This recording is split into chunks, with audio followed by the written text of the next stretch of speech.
મતલબ એમ થયો અસ્તિત્વ ક્રિયાશીલ છે કે ક્રિયાશૂન્ય છે? ક્રિયાશીલ છે, કર્મ કરે છે. આખું અસ્તિત્વ કામે લાગ્યું એક દાણા ઉગાડવા માટે. હે? એટલે ધ્યાન જાય કે પદાર્થ અવસ્થા પોતાની ઉપયોગિતા ક્યાં સાબિત કરે છે? પ્રાણ અવસ્થાના સર્જનમાં, પ્રગટનમાં એની ઉપયોગિતા એ સાબિત કરે છે, એટલે ઉપયોગી છે. અને પદાર્થ અવસ્થા છે એની ઉપયોગિતા ક્યાં સાબિત થઈ? પ્રાણ અવસ્થામાં. એટલે પ્રાણ અવસ્થા વનસ્પતિ ઉગે, વનસ્પતિ ઉગે પછી એને ફળ, ફૂલ, પાંદડા આપે. એ પાંદડા ખરે, એ ખરે તો ક્યાં પડે? જમીન પર. તો જમીન વધુ સમૃદ્ધ બને કે ખરાબ થાય? સમૃદ્ધ બને. તો ખબર પડી પ્રાણ અવસ્થા એ કોને પૂરક છે? પદાર્થ અવસ્થાને વધુ સમૃદ્ધ બનાવે છે, એટલે પૂરક છે. અને તો પદાર્થ અવસ્થાએ પોતાની ઉપયોગિતા ક્યાં પ્રસ્થાપિત કરી? પ્રાણ અવસ્થામાં. પ્રાણ અવસ્થાએ પોતાની પૂરકતા ક્યાં સ્થાપિત કરી? પદાર્થ અવસ્થાની સમૃદ્ધિમાં. પ્રાણ અવસ્થા એનાથી વધારે એક જગ્યાએ ઉપયોગિતા સાબિત કરે છે, એ છે જીવ અવસ્થા. ત્રીજી એક અવસ્થા છે, એને કીધું જીવ અવસ્થા. જીવ અવસ્થામાં પશુ, પક્ષીઓ, પક્ષી વગેરે. અહીંથી આ ડેવલપ થવામાં વચ્ચે ઘણા બધા કીટકો છે, પણ એ આપણે અત્યારે નથી જોતા. ક્યારેક પાછા મળશું, તમારી જિજ્ઞાસા હશે તો એ પણ જોશું.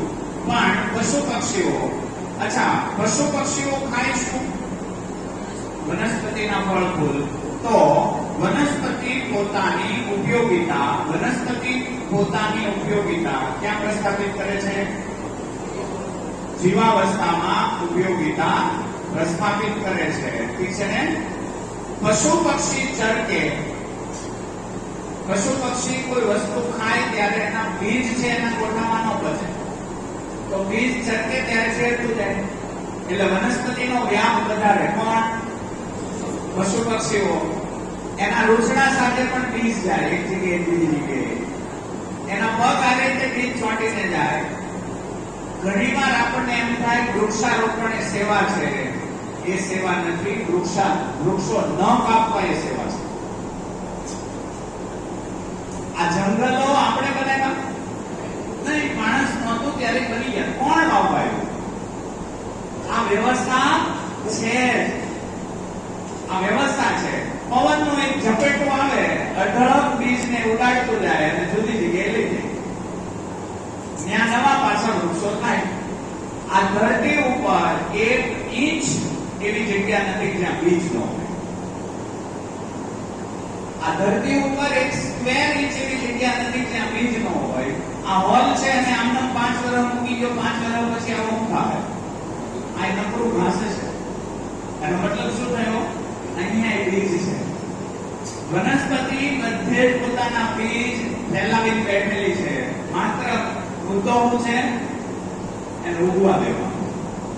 જરૂર વગરનો કાપતો નહીં, એટલો જ મુદ્દો છે. અને વધુ કાપી નાખ્યું એટલે વાવવા જવું પડે છે, નહીંતર વાવવા જવાનો પ્રશ્ન નહોતો.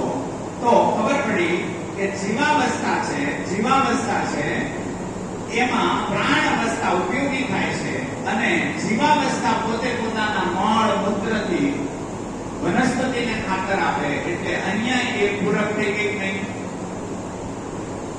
એટલે પૂરકતા છે. સાથે સાથે પદાર્થ અવસ્થા છે. આ લોકો રહેશે ક્યાં? જમીન પર.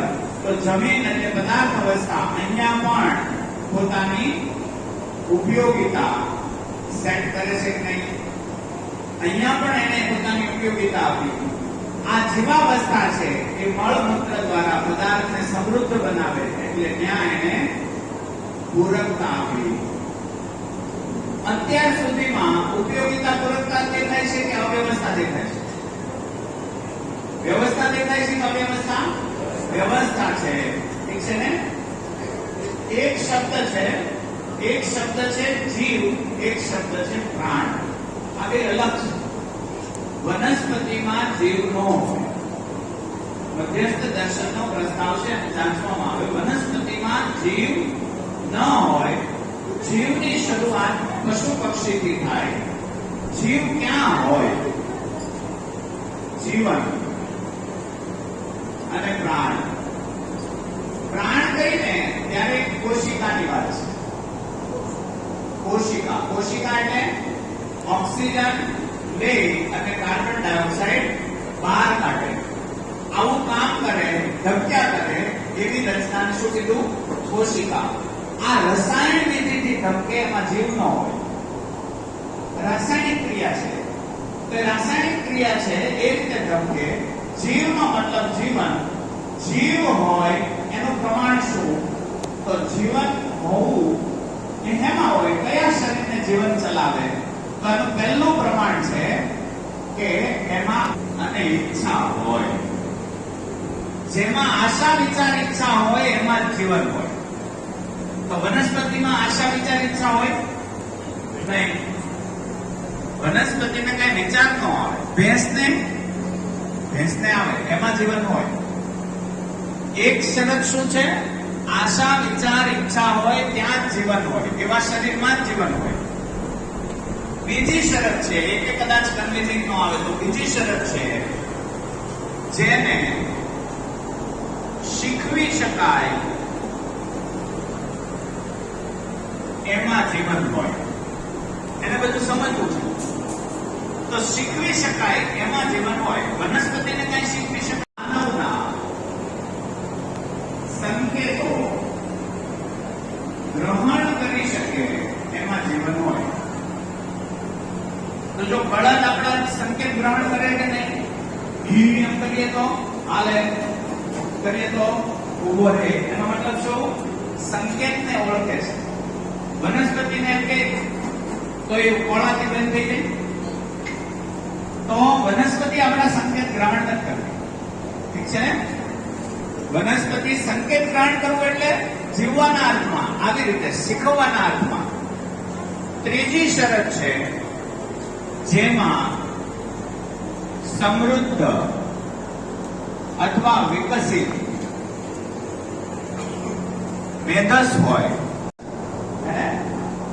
મજ્જા, આ બધા રસ લીધા છે.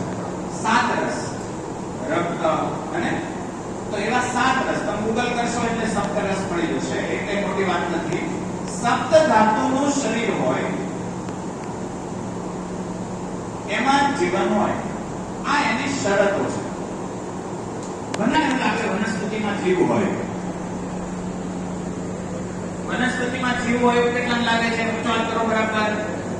અચ્છા, સવાલ પૂછું. જીવ હત્યા કરાય ન કરાય? ન કરાય. તો આજે ખાવો એ બધું છે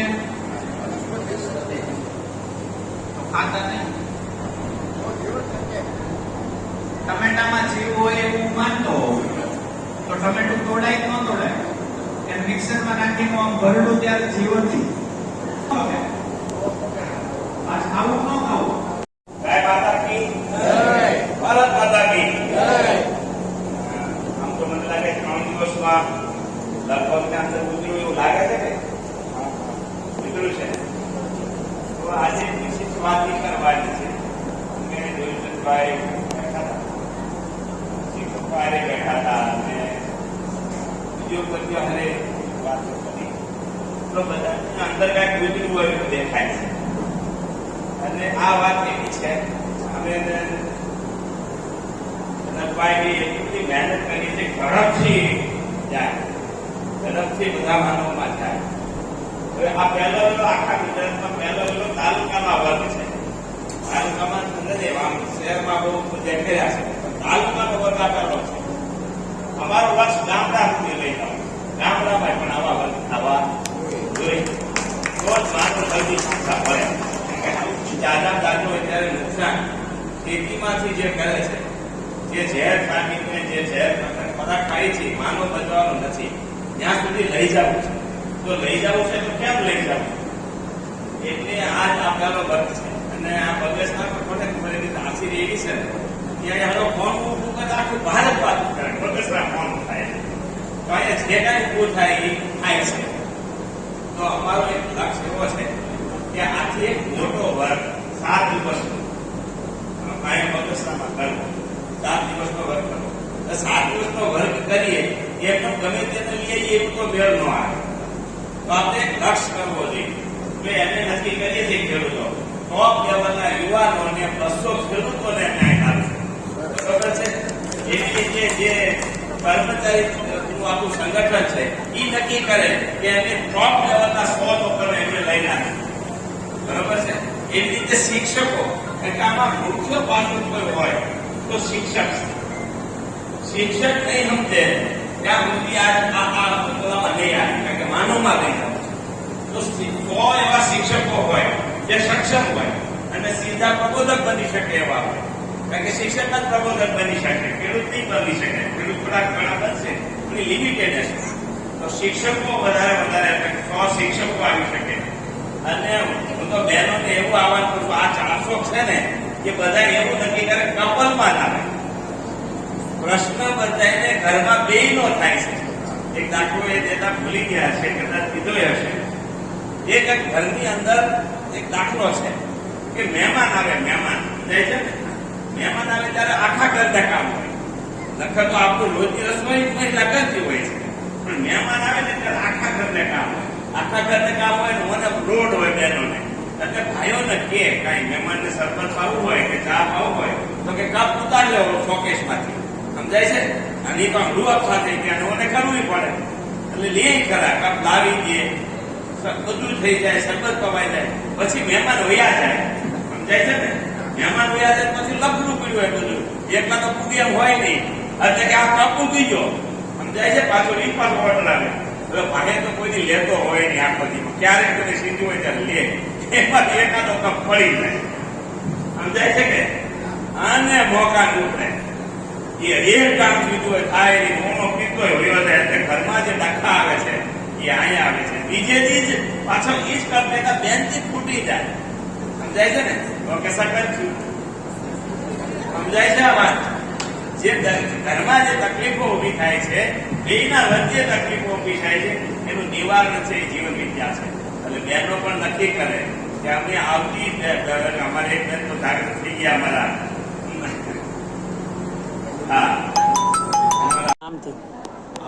નમસ્કાર, મારું નામ જનક સાવલિયા છે. હું સુરતથી આવું છું અને આમ સૌરાષ્ટ્રથી જ છું. અહીંયા બગસરાની અંદર દેવચંદભાઈ સાવલિયા, પ્રફુલભાઈ સંજળિયા અને આ બધા મિત્રો છે.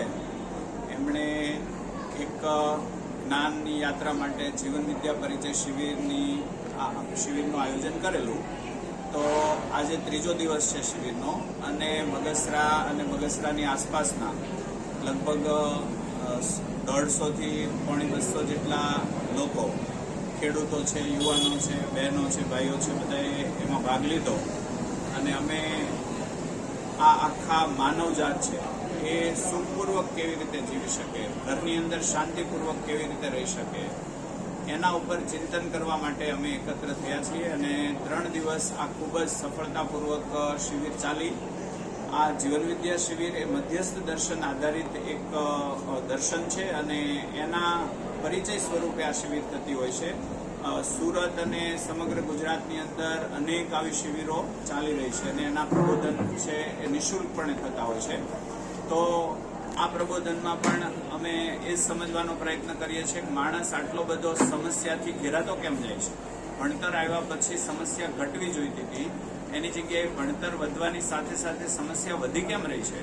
તો આ સમસ્યાનું મૂળ શું છે એને સમજવાનો આ શિબિરમાં પ્રયત્ન કરતા. અંદાજે કેટલીક આપને શિબિર કરીએ છે?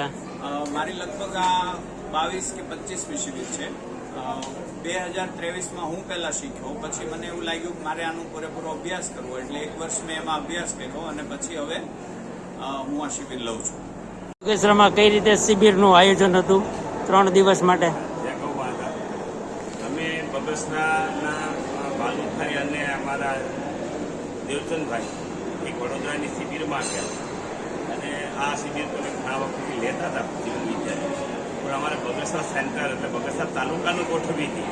એટલે અમે ફરિયાદ કર્યું, ફક્ત 4 દિવસમાં 5 દિવસમાં ફરિયાદ કર્યું અને સીધું જનકભાઈની તારીખ લઈ લીધી અને અને અમે બધાએ ભાગ પાડી લીધા. ખેડૂતોને લાવવા હોય તો હું લાવું, દેવચંદભાઈને લાવવી હોય તો મહિલા લાવે, અને કર્મચારી મંડળ તરફથી જેટલા નિવૃત્ત કર્મચારી હતા એની આખું મંડળ તો એ લોકો એને લાવે.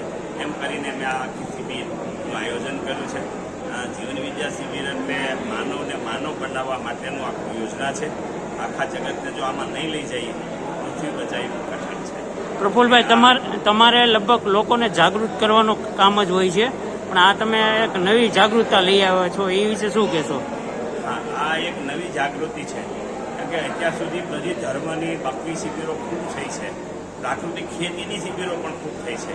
પણ જ્યારે માનવ પોતે પોતાની માં માનીને ખેતી ન કરે, એટલે કે એને માનવતા ન આવે, અને હું જેને ખોરાક ખવડાવું છું એમાં માનવતા ન આવે, ત્યાં સુધી આ બધા કઠણ હતી. અને જીવન વિદ્યા એક એવું સ્તર છે કે જેને માનવને માનવ બનાવી શકાય છે. અહીંયા શિખામણ નથી, કોઈ વ્યવસ્થા નથી, ખાલી વાત મૂકવાથી બધાના મગજમાં પકડાઈ જાય છે. એટલે આ ઉત્તમ છે. મારું નામ જયદીપ વેકરિયા છે અને મારું ગામ વર્લ્ડ વિલેજ રખવાળા છે અને બગસરા તાલુકામાં કંપની છે. અને લગભગ 2 વર્ષ પહેલાં દર્શનના ટચમાં આવ્યા અને ત્યારબાદ લગાતાર 2 વર્ષ મેં દર્શનનો અભ્યાસ કર્યો અને મને એવું લાગ્યું કે માનવજાતિ માટે કલ્યાણનો અંતિમ માર્ગ જીવન વિદ્યા દર્શન જ છે. તો મને એ વાતનો આનંદ થયો કે બગસરા તાલુકામાં આ જે પ્રયાસ થયો છે ત્રિદિવસીય જીવન વિદ્યા શિબિરનો એ ખૂબ સરસ રહ્યો. લોકોનો ઉત્સાહ પણ હતો અને જિજ્ઞાસાઓ પણ સરસ રહી અને એ જિજ્ઞાસાઓને તૃપ્તિ પણ મળી. લગભગ આજુબાજુના 25 ગામોમાંથી 150ની સંખ્યામાંથી 50થી 60 લોકો ગ્રામ્ય વિસ્તારમાંથી આવતા હતા. પોતાના વ્યસ્ત સમયમાંથી પણ સમય કાઢીને આ લોકોએ પૂરી 3 દિવસની શિબિર કરી અને આ લોકોએ સત્યાપન કર્યું કે આ વસ્તુ તો કંઈક કામની છે અને લોકવ્યાપીકરણ થવું જ જોઈએ અને માનવ સુધી એટલે કે ગામડા સુધી આ વસ્તુ પહોંચવી જોઈએ. તો આ કાર્યક્રમ લગભગ લાગે છે કે ચાલુ જ રહેશે અને લોકો સુધી જલ્દી પહોંચશે.